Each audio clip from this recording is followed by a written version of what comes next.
What's up, fighting fans? Chips from the Fight IQ channel. Today we're coming back for another episode of the Fight IQ show, and I'm gonna mix things up today. No top 5 from the last weekend, but a top 3 of the most watched prospects based on last weekend's performances. And you know me, I like balance, so after that I'll make a top 3 of my favorite fights to watch the coming weekend. So let's get ready to rumble! So I picked these prospects from 3 different events: Octagon 52, which was in Newcastle, England, LFA 175, which was in Caveira, Brazil, and the Munguia vs Ryder boxing event, which was in Phoenix, Arizona. Prospect number 3, I picked Samuel Caveira Silva. He's a lightweight. He fought at LFA 175 in Caveira, Brazil. He had to face a tough opponent, which was experienced as well. He was 18-4 before the fight with 16 KO, and Silva was 11-4 with 10 finishes. So I really expected fireworks for this one. But we saw a really composed fighter in Silva, relaxed, not rushing anything, framing his opponent and taking what was given to him. And he even knocked down his opponents in round 1 with a strong direct to the chin. After that, he kept his cool even at the end of the round, where he could have been in trouble after hitting a powerful shot from Caveira. And I was really impressed by the second round.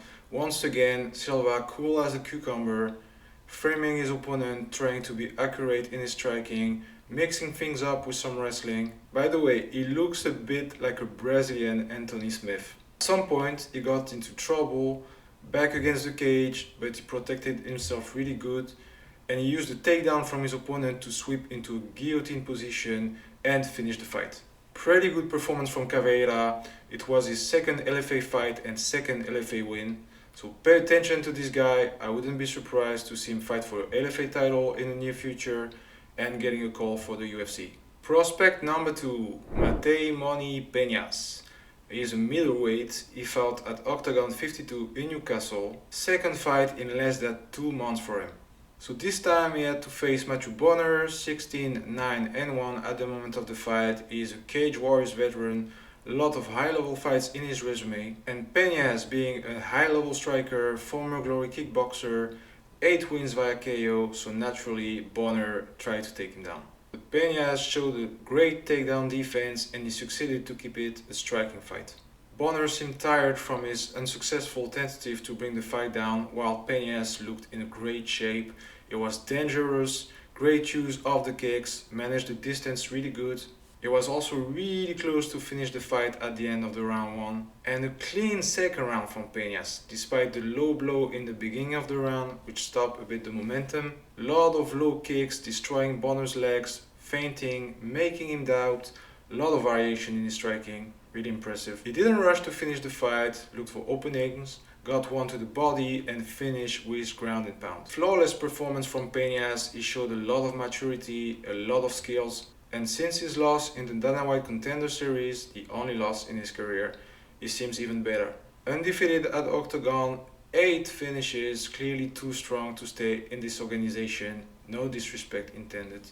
And for sure he will have another chance at the UFC soon enough, so keep an eye on this guy. And the number 1 prospect to watch, Oscar El Pupilo Collazo, is a mini flyweight boxer. He was the co-main event of the Munguia vs Ryder boxing card in Phoenix, Arizona. And I'm a bit cheating on that one. It's not really a prospect. The guy is already WBO world champion in his weight class, but he doesn't have a lot of pro fights, not a lot of light on him. He fought versus Gutierrez, who was 10-1 at the moment of the fight.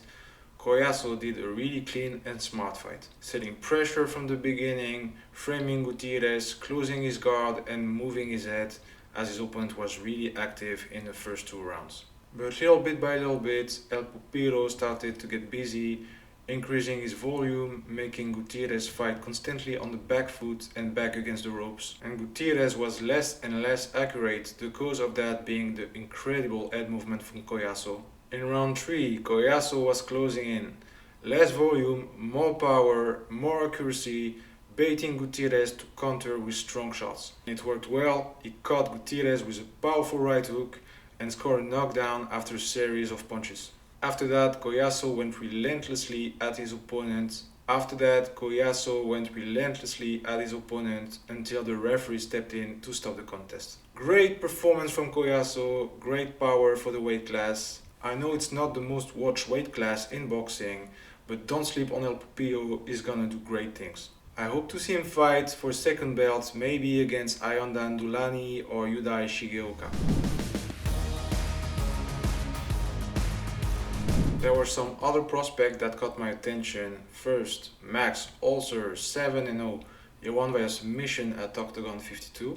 And the second, Rafael Pereira 11-4, he won in 51 seconds via rear naked choke at LFA 175. So I would keep an eye on those guys if I were you. For the coming weekend, on the menu we have the UFC Fight Night in Las Vegas Saturday 3rd and the Benn vs Dobson boxing event also in Las Vegas and also on Saturday 3rd. Number 3, I picked Bilder vs Jong Yong Lee. It will be in the prelims of the UFC Fight Night in Vegas Saturday 3rd. That's one that really makes me curious to a high potential prospect from the featherweight division. The first one, Bilder, 33 years old, 8-1-1 with 5 finishes. He entered the UFC after earning a contract during the Dana White Contender Series in September 2022 after winning via rear naked choke. Since then, 2 fights, both in 2023, the first one versus Shane Young, where he won via unanimous decision in February, and then he lost versus Kyle Nelson, also via unanimous decision in June. And to bounce back and confirm his promises, he will have to face the Korean Tiger. Jong Yong Lee is 28 years old, he's 10-1 with 7 finishes. He won the Road to UFC tournament in 2022 in spectacular fashion, 2 finishes under a minute for each. And he made his official UFC debut in February 2023 versus Yiza, where he won via split decision. He will have to step up to prove that he is UFC level. I think it will be a technical fight, both well-rounded and complete fighters. I'd give an edge to Bilder on this one. I think he already fought better opposition in his career. He's also a really good and dangerous grappler, but I see it going to the limit though, so for me, Bilder via decision. Number 2, Nasruddin Imavov versus Roman Dolidze, main event of the UFC Fight Night in Vegas this Saturday. Not the sexiest main event you could have, but a pretty good striker versus grappler matchup. Imavov is 12-4, won no contest. He entered the UFC in 2020, and for his first fight, he defeated Jordan Williams via unanimous decision. He then lost his second fight via majority decision versus Phil Oz in February from 2021. And something happened after that for sure. He got 3 wins in a row, including 2 wins via TKO, the first one versus Jan Einish in July of 2021, and the second one versus Edmund Shabazian in November of 2021. After that, you could add a win via unanimous decision versus Joachim Buckley in front of his own crowd in Paris. But since then, the momentum stopped a little bit. He got a loss versus Sean Strickland by unanimous decision in January of 2023, and then a no contest versus Chris Curtis in June. Still, high-level striker, great fight IQ, and he will have to find a solution to the Dolidze's problem to climb up the rankings. Dolidze is 12-2, 10 finishes. Fun fact, he's considered a grappler, but he got 7 wins by KO. He's at the UFC since 2020, 6-2 there, 4 wins via KO, including wins over Kyle Daukaus, Phil House, and Jack Hermanson. He was stopped in his ascension by Marvin Vettori last March, where he lost via unanimous decision.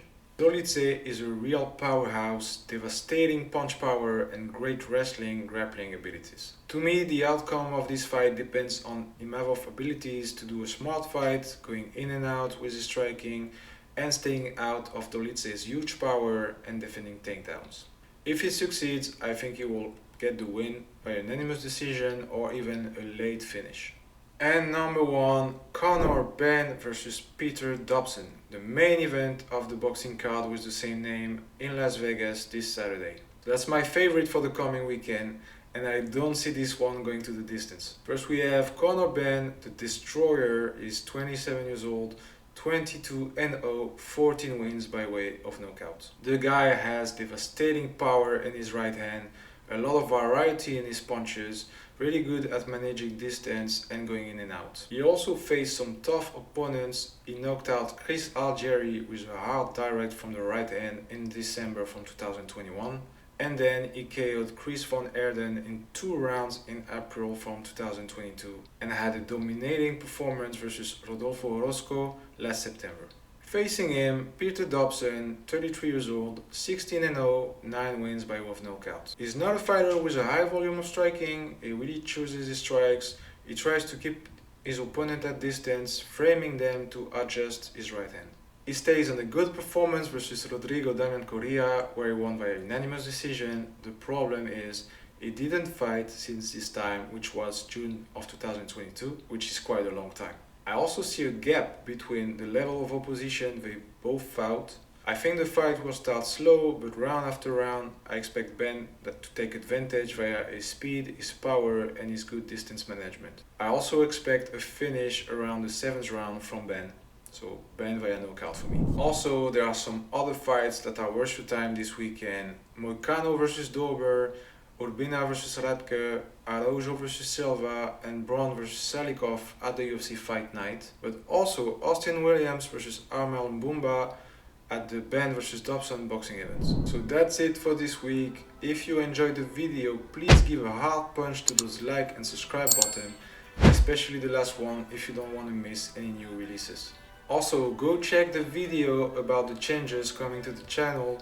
Join the Discord and Telegram groups. Also, hit the comments with some thoughts on the last bangers and some picks for the coming matchups. Enjoy the fights. I'll see you next week. They never believed that I would really fly. I had to go demonstrate. I had to set them